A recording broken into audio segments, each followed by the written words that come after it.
Welcome to Pure Hustle Podcast. I'm Mike. And this is Orlando, and we're on episode 419. And we're going to do another update episode just because. Yeah, we got another update episode. I mean, we are now into Q4. Last episode, we were just getting into the Q4 time, and here we are. So we're going to talk about how things are going, how sales have been, how garage sales, thrift stores, all of those things are sourcing, are flipping. How have things changed now that we've entered into that Q4 time? So we're going to be doing this update episode, sharing what's going on in our life reselling wise. We're also going to be talking about reselling news in general, some of the things happening that affect us as resellers. And then also we have our spicy bolos, the things you should be on the lookout for when you're at garage sales, thrift stores, when you're doing your eBay to eBay arbitrage or your retail arbitrage. No matter what you're doing, these are the bolos to be looking out for. So Orlando, man, how are things going? I want to flip the tables and ask you first because it always starts this way. So, Mike, how's it going? It's going pretty good. So, I mean, we know we're in Q4 now because my kids got just a few days ago the Amazon toy catalog. Did you get one yet? Did one come in the mail for you? No. Maybe they target it to people who buy kids' toys a little bit more often. Could be. But man, I remember growing up, the Toys R Us toy catalog that came around Christmas time was like the dream, and I used to just look through that thing over and over and over and pick out the toys and circle things. And I was really sad because I was like, man, my kids aren't going to get that. In fact, like there's not really like toy stores like they used to be. Sometimes my oldest son will have saved up enough of his allowance and we're like, okay, we'll take you to Target to get a toy, or we'll take you to Walmart to get a toy. And my wife and I are like, can you just imagine if we could just take him to a Toys R Us?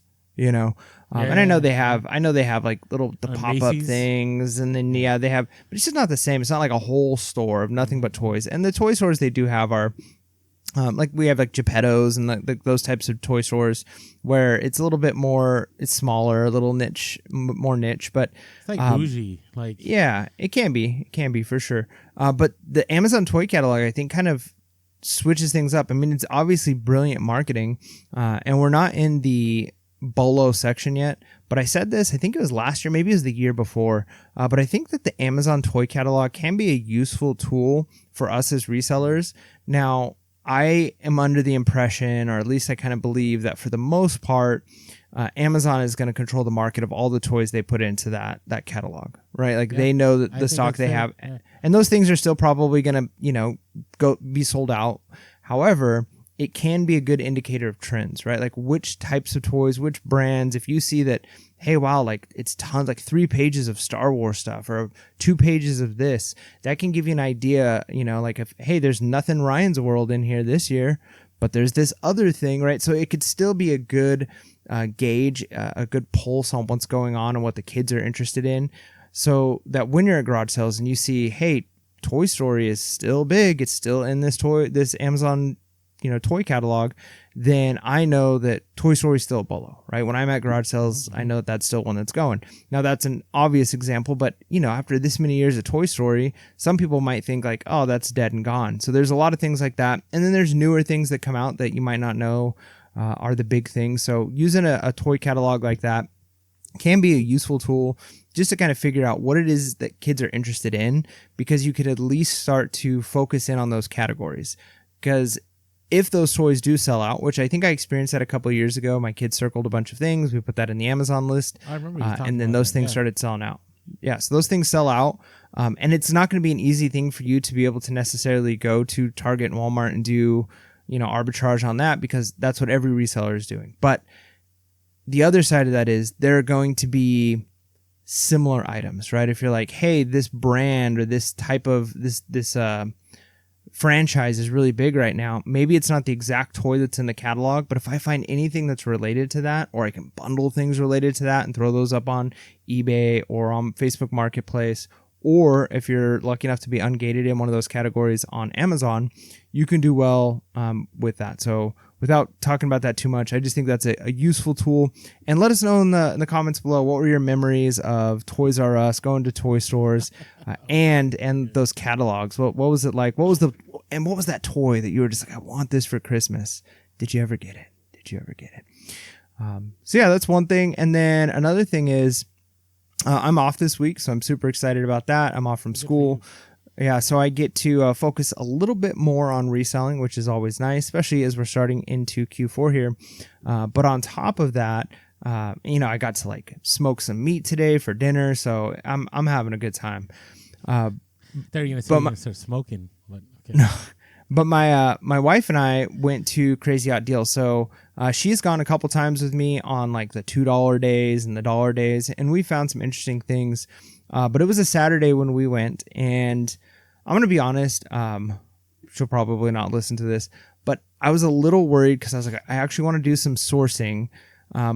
But those types of places, like certain thrift stores, certain things like that, a lot of times, I don't want to say my wife loses patience there, but she has the kids with her most of the time. So it's like she's in, we're looking at stuff, and she's ready to leave. And we went without bringing the kids. We left the kids with grandma and grandpa, and I was kind of half expecting her to get tired of being there. And man, she outlasted me. I was like, all right, you ready to go? And she's like, no. And she's still looking through stuff. And so I was really excited about that. And it kind of showed me that, you can't always judge how someone's going to react at a place like that, especially something like sourcing.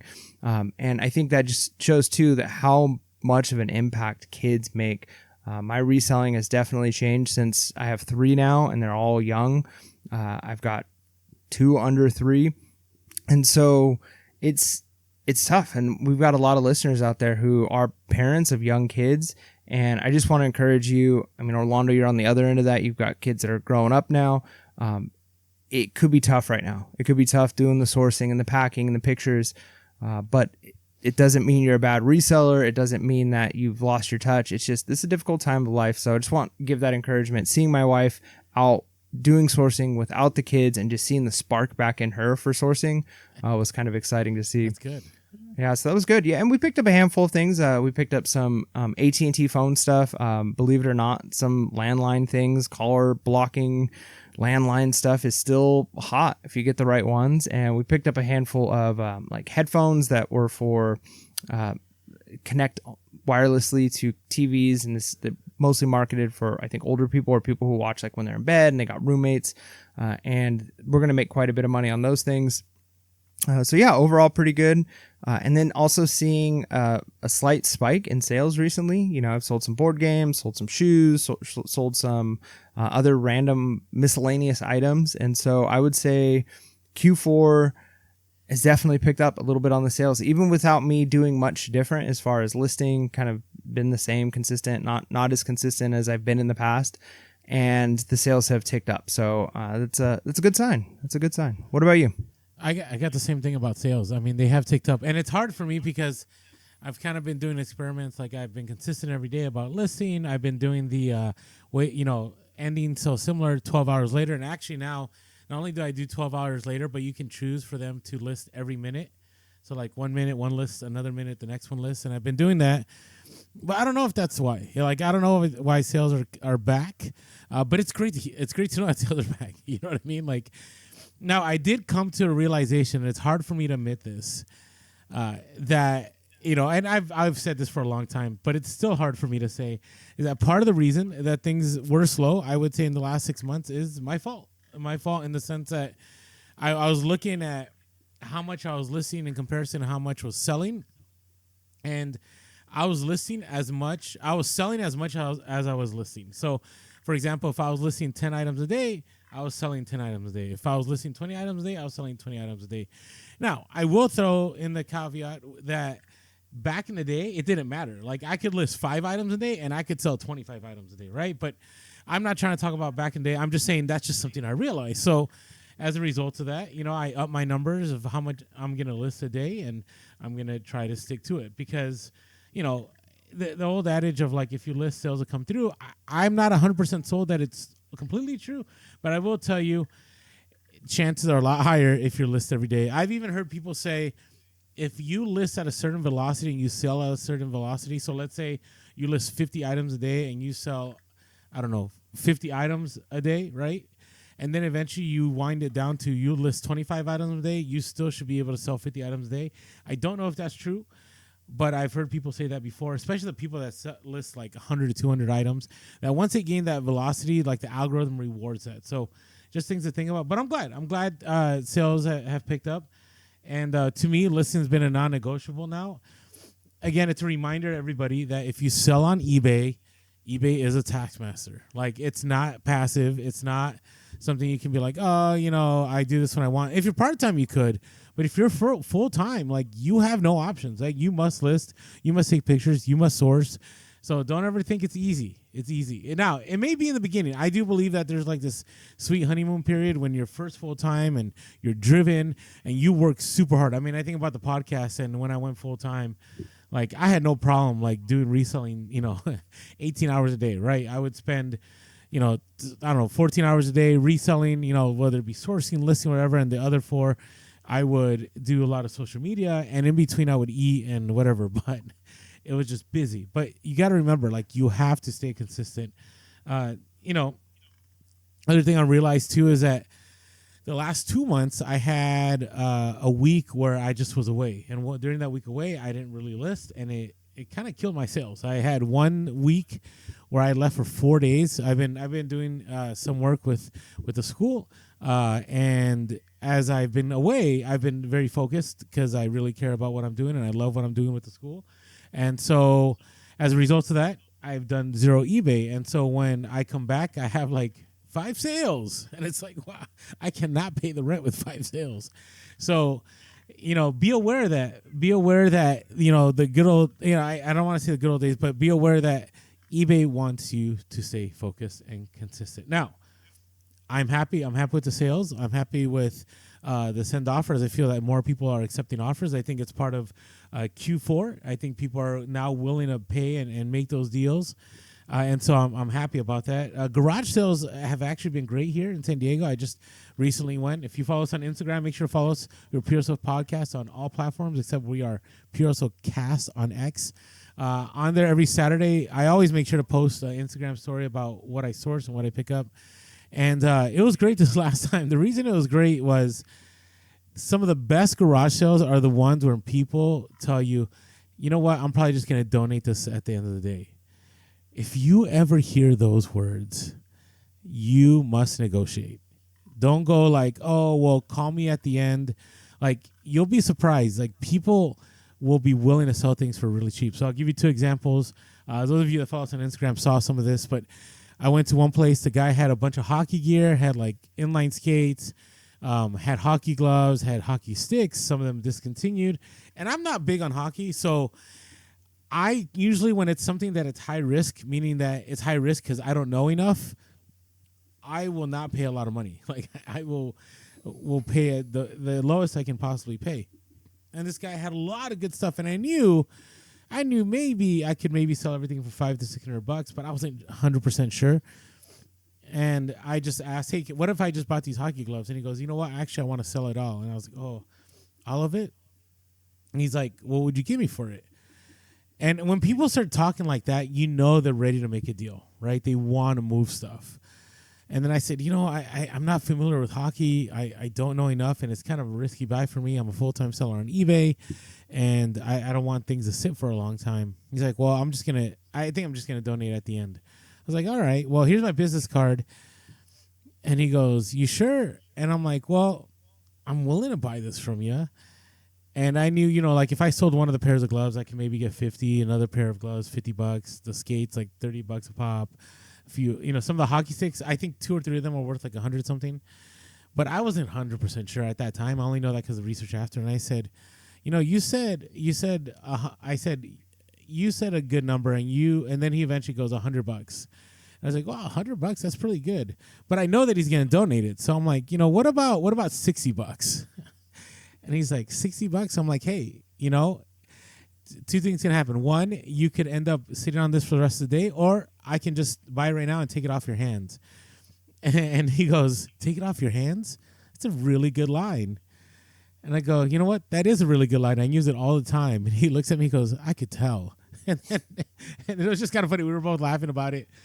And he's like, all right, I have a pair of skates here. They mean a lot to me, but I'll sell you everything for $60. So I bought it all for $60.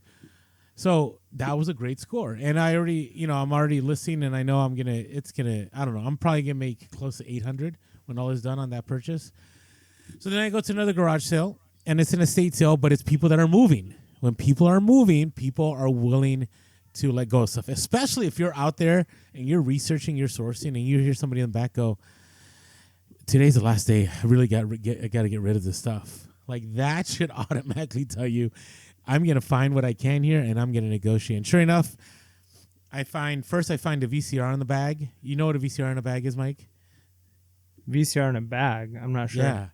So there used to be these things where there'd be a VCR and there'd be like this kind of like flat screen before flat screens were popular, that it would flip up, right? And they all conveniently came in a bag. And if you wanted to, you could, like, back in the day, you put it in the middle console of your car and you plug it into the cigarette lighter, and like you could watch VHS movies. It's kind of like DVDs, but it's VCRs. And so they had one of these, and I know they're worth like more than $100. And I was like, what's your thoughts on this? She's like, what's a number? What are you comfortable with? I'm like, $5. She's like, okay, $5. I was like, what? Okay, so this is good. Then I come across these vintage Gillette safety razors. So I don't know if you've seen those, but they're like these old Gillette razors that, like, you kind of twist it and it opens, and you put the blade in and it twists closed, and it provides a barrier, when you shave, so you don't cut yourself. And they don't. You know what I'm talking about? Have you seen those before? Yeah. Yeah. So they don't go for what they used to. They used to go for good money, but you can get maybe like $30 a pop, maybe 20 on the low end, 15 at the lowest end. And she had about 10 of these and a bunch of other vintage barber scissors. And I was like, how much for all this? And she goes, you know what? I just want to move the stuff. What about $20? And I was like, how about $10? She goes, okay, $10. And it's like, man, I just kept getting deal after deal after deal. So if you're brand new and you're going to a garage sale or you're going to an estate sale, and you hear people saying it's the last day, I really got to get rid of the stuff, or I'm going to donate the stuff. Listen, it's okay to send your lowest possible offer. I would even encourage you, think of your lowest possible offer and then cut that down by another 20% and then offer that, right? Because chances are people are going to move it. I've even had stuff, even at this one, where after I bought everything, I saw like a couple other items, and I was like, hey, can I just throw this in here? And she's like, yeah, just take it. Take whatever. And I've had that happen so many times that, when they're closing up and they're closing shop, you just ask them, can I just add this to the deal that we had? And I don't think I've ever had anybody tell me no, right? Unless it's something that they're really, sentimental about, then that's when I get a no. So, yeah, it was good. It was a great morning at garage sales. I didn't have really many losses. One of the places that I thought I was going to score big, I showed up at this house and they had like 30 baseball bats. I wanted to buy them all, and I could tell the guy was like, so, I've been looking on eBay. I'm probably going to sell these all on eBay. I'm like, hey, listen, I know you can sell them on eBay, but I'll buy them for you right now. And then he's like, well, what would you buy this $50 bat for? And I said, probably the most is $10. It is a garage sale. And he goes, yeah, I'm going to try to sell it myself.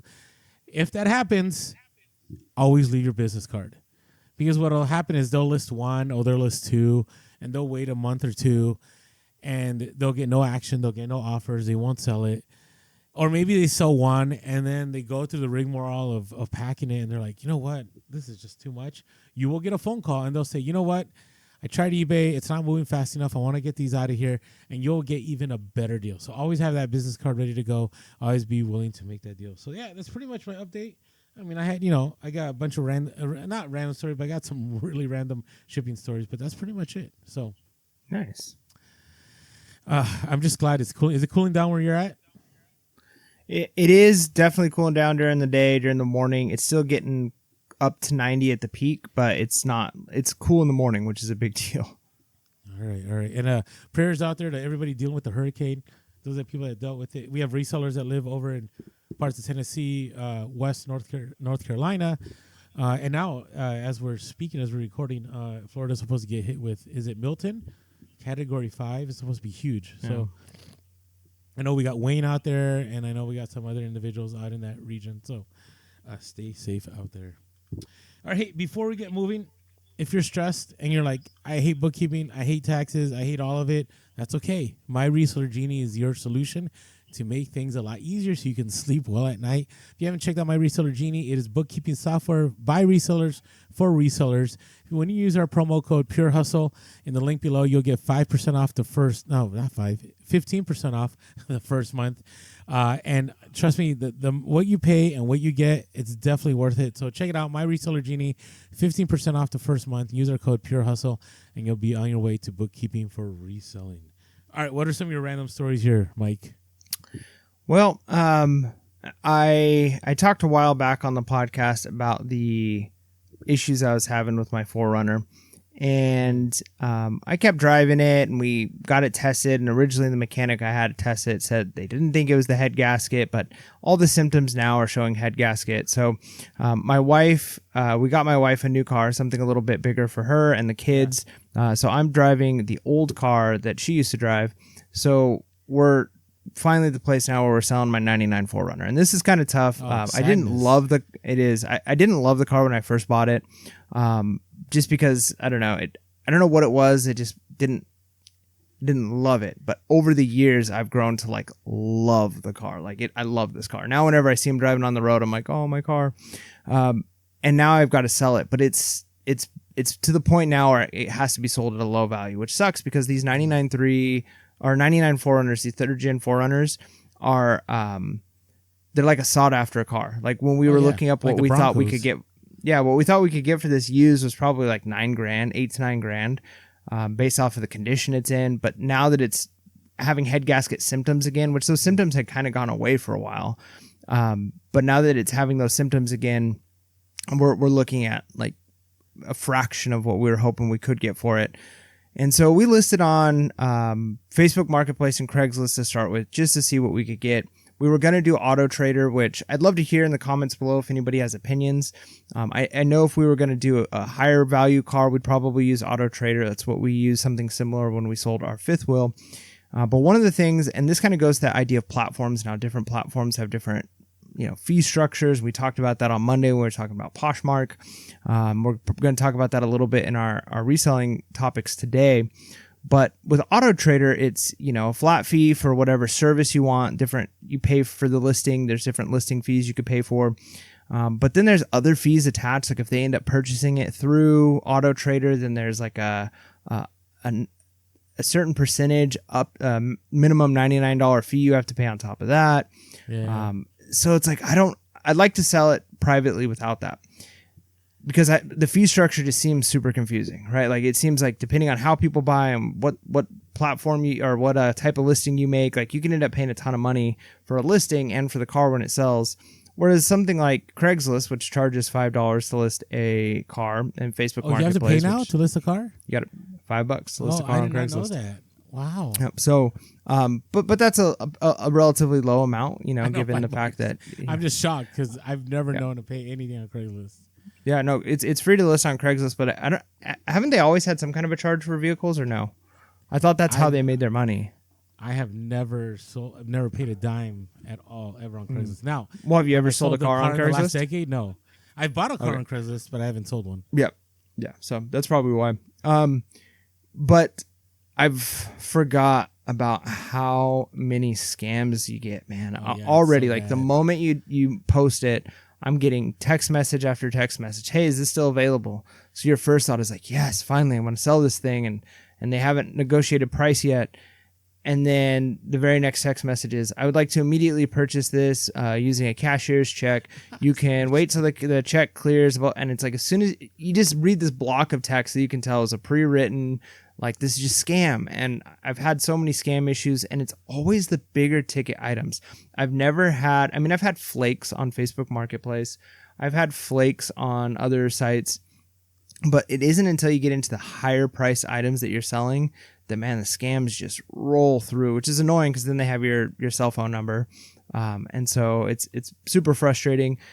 So that is making me think maybe it would have been worth it to go Auto Trader, because you at least eliminate a good portion, I'm sure, maybe not all, but a good portion of those scams. But I could be wrong. Maybe Auto Trader is full of scammers as well. So again, let us know in the comments below if you have experienced selling vehicles, which platform you choose to sell on, which platform has the best fee structure and has the least likelihood of dealing with scammers just bombarding you. What about you? Any random stories? No.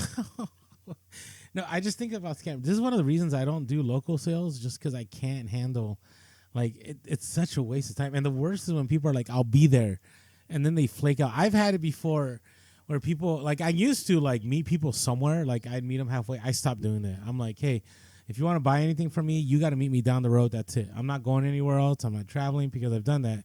And the people that are real serious about it, like, they'll show up, right? They'll show up, and they don't care how far they're going to drive. Because I'm out in the country, and so, I'm like 30 minutes off the freeway sometimes, depending on where you got to, maybe like a little less than that, but it's a little bit of a drive. So anyways, no, I got to tell you, I've encountered 2 shipping things in the last 2 weeks that I want to talk about, just because I want to see if anybody else has dealt with this stuff. So the first one was I had something I had shipped out. It was a belt buckle, and I shipped it out like on the 26th of September. And it arrived. It said that it arrived on the 1st of October or something.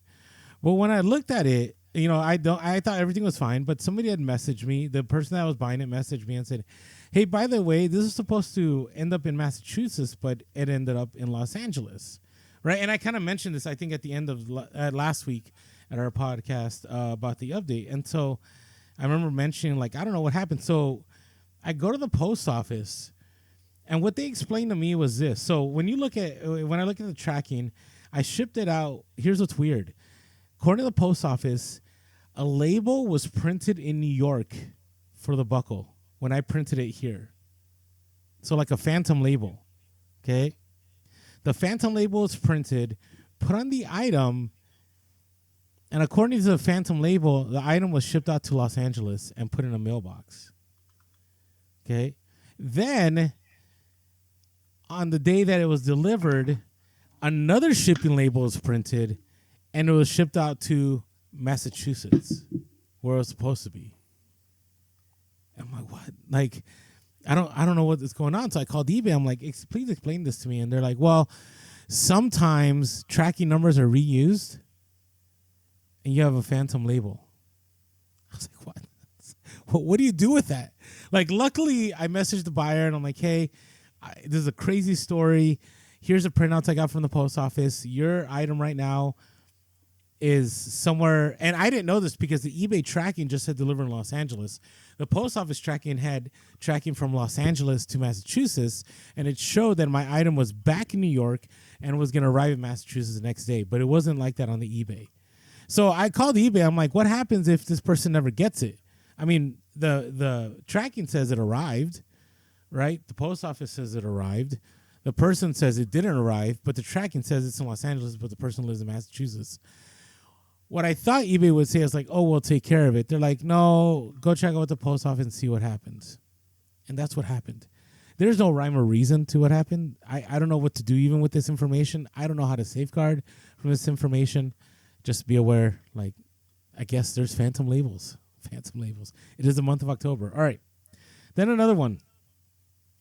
This one, I don't know how deep I want to get into this story, but I sold a nice duck decoy, like $250. Okay, I go to FedEx, I drop it off. Things are good. Like, it's been a week and a half. Don't think nothing of it, right?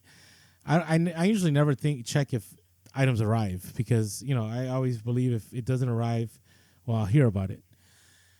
So a week and a half passes, and I get some messages like, hey, by the way, your item never made it. I'm like, what? I go check the tracking, and it just shows that I dropped it off at a location, and it's never moved. It just stayed there. So I go to FedEx. I file an insurance claim and everything, and I'm like, wow, that's weird.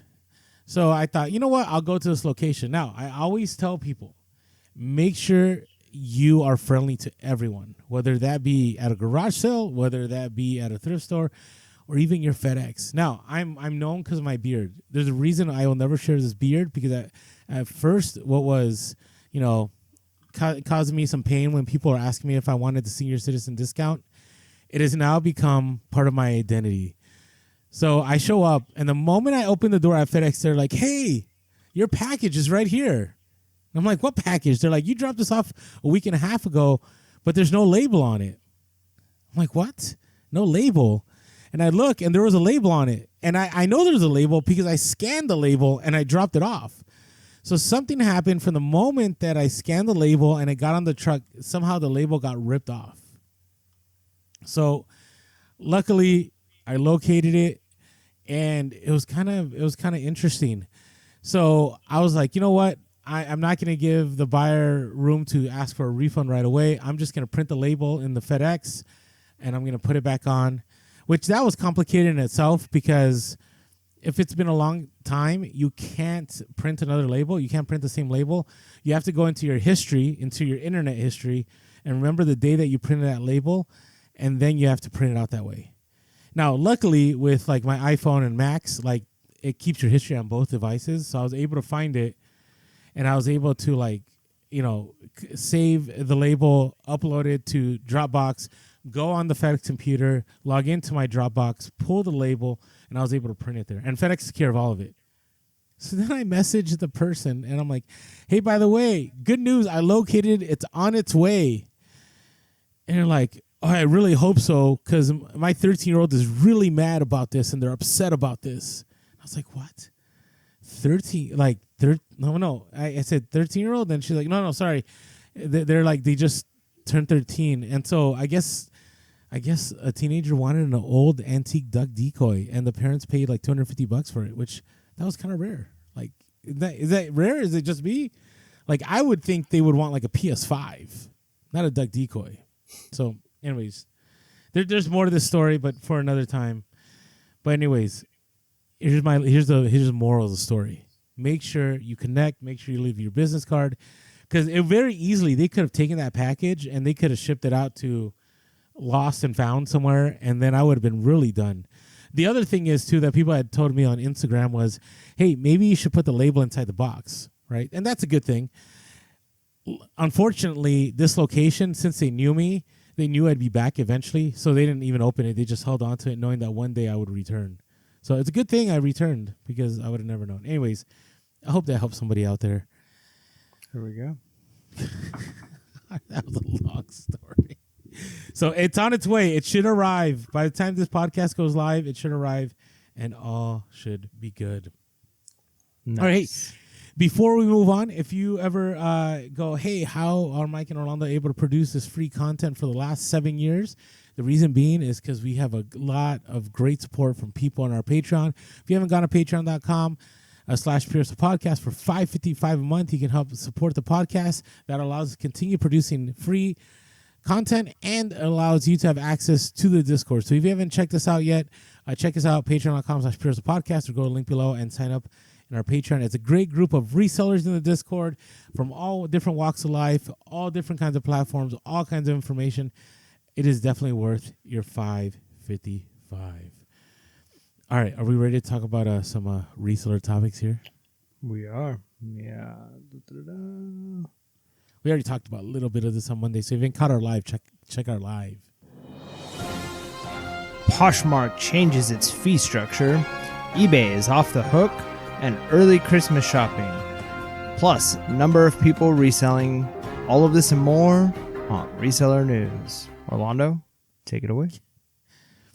All right, so I don't know how far we want to go into Poshmark, but if you haven't caught our live, you should check our live. We have a lively discussion. Yeah, go check out that live episode. And this is just a good reminder too. If you aren't watching on YouTube, if you're just subscribed on iTunes or Spotify, go over to YouTube, hit the like and subscribe button, because every Monday, usually on Mondays, we go live for a short 15-20 minute live episode where we cover other current things or topics that are important in reselling. And we talk a lot about the Poshmark changing their restructure on our last Monday episode. It's kind of all the buzz right now. Lots of people are talking about it. And one of the things I'm interested in seeing is, first we had Mercari changing their fee structure and how they kind of worked that. Now we're seeing Poshmark doing that. And so the question just comes up is this kind of the future? Is this where fee structures are going to go and how they're going to kind of manipulate things? And when you look at various platforms, whether it's reselling or not, even when it comes to things like what's Airbnb, Netflix, right? Netflix, like the way they do the way they're and not only just do prices go up, but the way they kind of have little hidden fees and different transactional fees, and so things are changing, right? Like I remember even like think of video games. Like you used to buy a video game. You buy the cartridge, you'd buy the disc, you'd buy the floppy disk or the CD or however you purchase your video game back in the day. Were you even alive when floppy disks were around, Mike? Yeah, man, floppy disks, and then the hard A disks. Yeah, I remember those. Okay. Those are what they're called, A disks, right? When they weren't floppy anymore, they were just I don't know, the hard disks. It was the A drive, I think, unless I'm mistaken. But anyways. You used to purchase it and you owned it, and now we're just moving into a digital transaction world and thinking of like video games on phones. Like there's very few games where you just buy the game outright and you own it on your phone. Most of them there's transactional fees and there's a lot more going on, and that's just becoming the norm. And so as we're seeing the next generation come up, I'm interested to see how this does impact a company like eBay that is, kind of, I feel like holds on to a slightly older demographic. Maybe they're a little bit more hesitant to change, and for a lot of things that's a good thing. But in other ways, if eBay wants to keep trying to be relevant, they may make some changes that could help or potentially could hurt us. So it's interesting to see how that will kind of shake out in other reselling platforms. Well, you want to just recap it? I can recap it just in case people forgot. So basically the 20% is gone. Okay. And so now it's just their first is a fixed fee. So if it's under 15, it's $1. If 15 or 50, it's $2. And then 15 and over, it's $3. And then there's a 5.99% fee that gets taken out of your item, your shipping, and your sales tax. And then on the other end, Poshmark makes money because they also charge the buyer 5.99%. They call it like a Posh protection or something like that. And everything I've seen has been that it's going to cost you less. I know some people, I've seen discussion like if it's under $15, it causes you to lose money. It'd have to be quite a bit. No, it'd have to be even under 10. You're still saving. Even at a $10 mark, you're still saving. But overall, Poshmark is by charging the buyer a percentage too.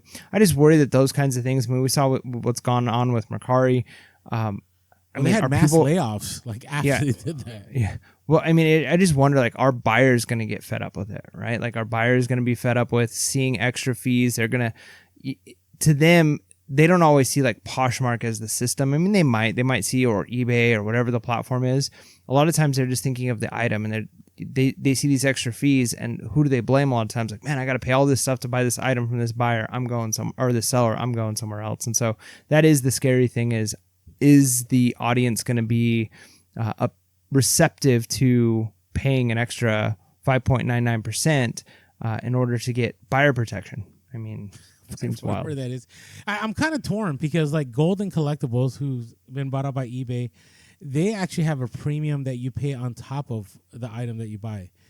So it used to be like, back in the day, like when you sold something, right, like at an auction like that, like the auction house would take a part of that money from you, right? So whatever, let's say it was a 10% fee, you would make money on the auction, and then you owed a 10% fee. Now, like Golden Collectibles, it's like you sell the item, and then they charge the 10% to the buyer for the item, and you get more of that money. So I don't know if this is like a shift now, like throughout. I will say Mercari to me is like Bonanza. Like if I get a sale, I'm like, wow, like I got a sale on Mercari. It's so rare. Poshmark, I get a little bit more sales. It is interesting because the buyers, even when you get the offers, they see the Posh protection on there. So we'll see how it all plays out. I think these companies are just trying to survive and thrive and stay viable, which is, I think, is a good thing.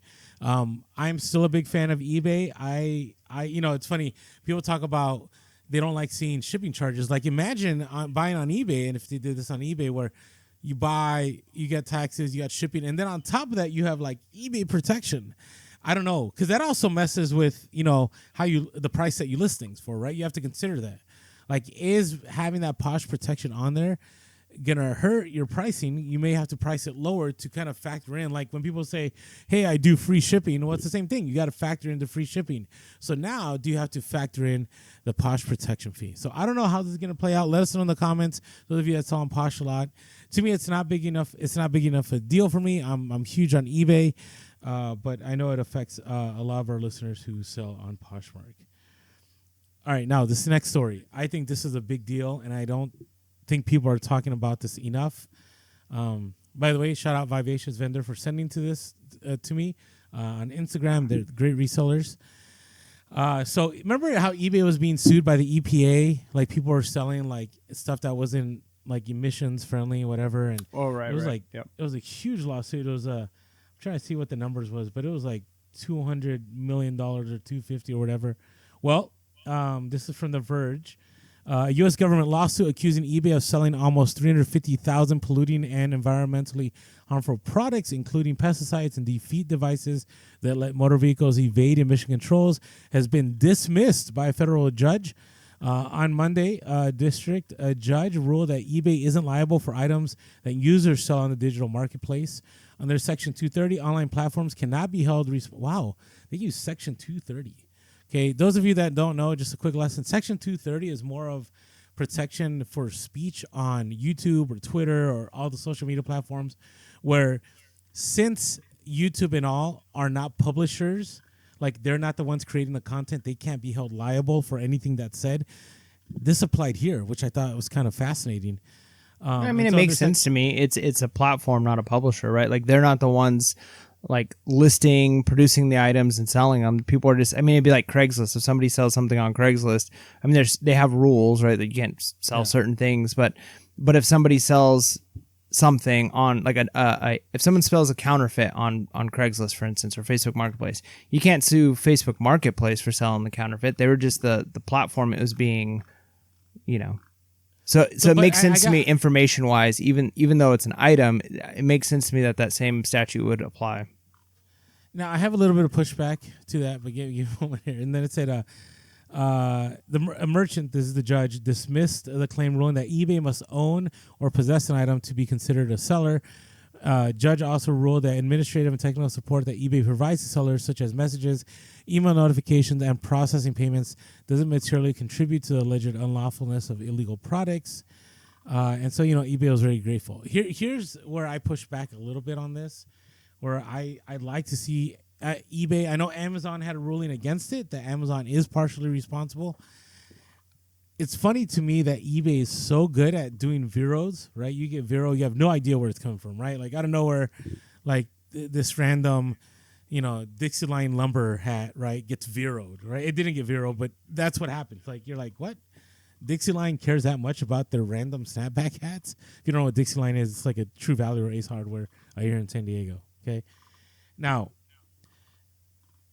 eBay has zero responsibility, but I think they should have some responsibility, and follow me here. I think they have the responsibility if they allow you to list an item, just as much as they Vero you, right, for something that they believe is counterfeit or is not authentic. Like, eBay allows you to list certain things, right? They're willing to take down listings all day long, right, if they don't agree with it. But if you're selling something, like, it should be very easy for eBay to be like, yeah, you can't sell this on here. And I've seen it happen sometimes, but like, how did all these items get through? That's where I'm not understanding. You don't want to go down that path though of like, hey, I mean, here's the deal: you don't want eBay to be under those types of regulations, because it's going to hurt us, right? Like, I don't if they want have regulations on eBay. I just want eBay to do a better job of, like the, what do you call those sleep apnea things? What are those things? Those things, so you don't. Yeah, a sleep apnea machine. Yeah. Yes, sleep apnea machines, right? The CPAP machines, CPAP, right? Yeah. Okay, so those get listed on eBay all the time, and they sell on eBay all the time, but you're not allowed to sell them on eBay, right? So why can't eBay just make it that you just can't list it? Like, I don't understand. Like, with AI and with the algorithm and everything, like that would solve eBay's problem from ever having to hire lawyers and go to court, and it would solve our problems as sellers.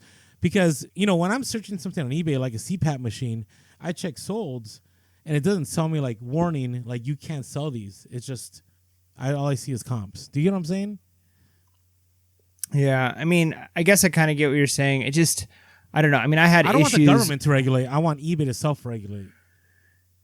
Yeah, but then that's, I get what you're saying. I think there's something to be said there, but at the same time, I can't imagine. I just don't ever see that turning out well when a company like really hard pushes something, because Okay. then they catch things that they shouldn't. You know what I mean? Like, you already are complaining about Veros. You're gonna have so many issues where you're trying to list stuff. It's like, oh, I can't list this because it's that. It's like, no, this isn't an actual gun. It's a Nerf gun. And so if they're like an AI and algorithm, I don't trust it to work well in that sense. You know what I mean? Like, I don't know. Yeah, I just feel like it's just going to be more of a burden on people. I mean, because it's not like you're getting punished by eBay other than them saying, hey, you can't have this listing up. So more than anything, it's more like us as resellers being upset, like, hey, why do other people get to do it and I got caught? To me, it's like, whatever. Like, I got caught selling something I wasn't supposed to. Maybe I didn't know I wasn't supposed to sell a But CPAP that's the machine. I problem had when that. you don't know. When you don't know. Right. Like you go and you're like, I just imagine being a new seller and you search up comps. And when you search up comps, you're like, wow, I could sell these for 100 a piece, and you drop like $500 on CPAP machines. And then you go and list it, and then you get suspended on eBay. Yeah. Like, I think eBay has the kind But of that's the thing is, I responsibility don't think eBay is suspending people though. Oh, Like, they do suspend people. I feel like you get a chance though. Like, you get they take down the listing. I think once you get that warning, if you relist, then you're getting suspended. But I don't think you're just automatically suspended for listing something you didn't know.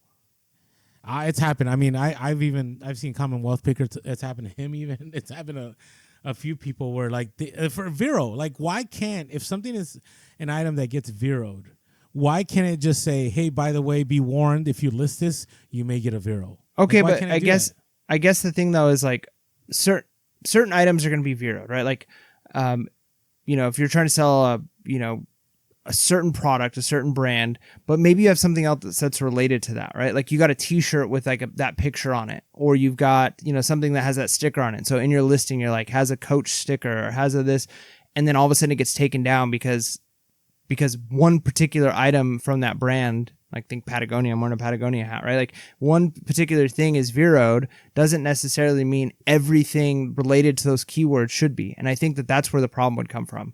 I mean, CPAP is an example, right? So you can't sell a CPAP machine, but maybe there's like things like parts or something that you could sell for CPAP. So you'd still put in like this power cord goes to CPAP, blah, blah, blah, blah, blah. And it's like Vero, like automatic, you can't list it. It's like, no, this isn't the thing that's actually being Veroed. Right. So I just see issues with that. Like, if it's just anytime, because that's how that would work. It's like, you can't use this keyword. Yeah, I don't know. I don't know. Let us know in the comments. What are your thoughts? Let us know, because I see Mike's side and I see my side. I see both sides of it.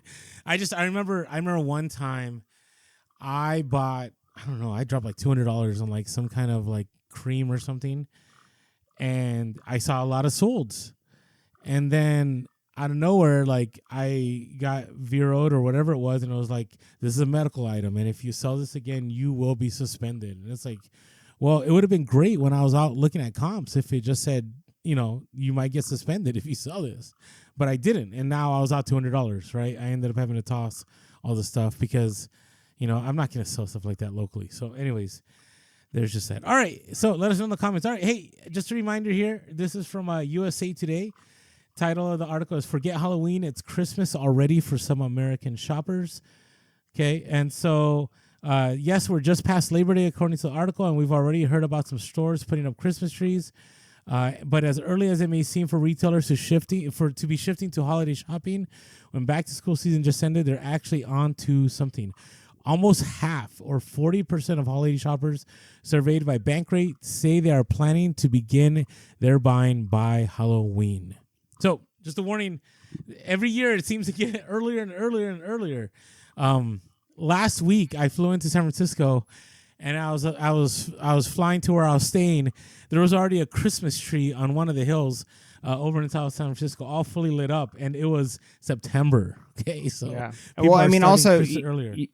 You got to figure too, like, this is dropping on what, the 10th, I think, 9th. This is dropping on the 9th. And I think 8th, 9th, and 10th is another Prime Day, right? So It is. Amazon's trying to get on those. I mean, we're doing Christmas shopping now because it's like, hey, items are going on sale. Let's get our. They already sent out the Amazon toy catalog, so it makes sense that people are shopping early. And I've mentioned this many times on the podcast, but once people start spending, it rolls, right? Like if people are saving, it's like when people diet, right? Like people can diet hardcore, they diet hardcore, and then like, I'm just gonna have this one cookie, and then next thing you know, they've eaten everything in the freezer, in the fridge, in the pantry that they shouldn't have eaten. And it's the same thing with spending. Like people can, be good a lot of times. Like, hey, I'm trying to conserve money, but hey, I gotta buy this gift, and I'm gonna buy this gift, and oh look, this one's on sale, and oh, we gotta get for so and so too. And next thing you know, people just start spending, and the earlier that happens, I think there's gonna be buying fatigue. So I think we're just kind of shifting the window of that prime time of Q4. I don't know if it necessarily means Q4 is going to bring in more money throughout the every single week leading up to Christmas, but I think we've shifted that like big buying time to a little bit earlier. Yeah, and again, have your stuff listed. I like I said, I used to think that December was like the best month. No, I'm leaning more like last 2 weeks of October, first week of November. So have your stuff listed. So, all right, yeah, I don't have to do much. There was this old article I came across, this old meaning that it was from April, but this was from payments. And they said that 58% of U.S. consumers selling used clothing to earn extra money. So just a reminder, like it's competitive out there. Find yourself in places or source items that isn't as crazy.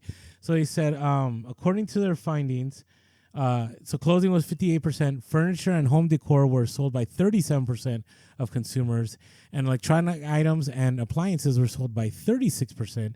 The only secondhand merchandise where buyers outnumbered sellers, were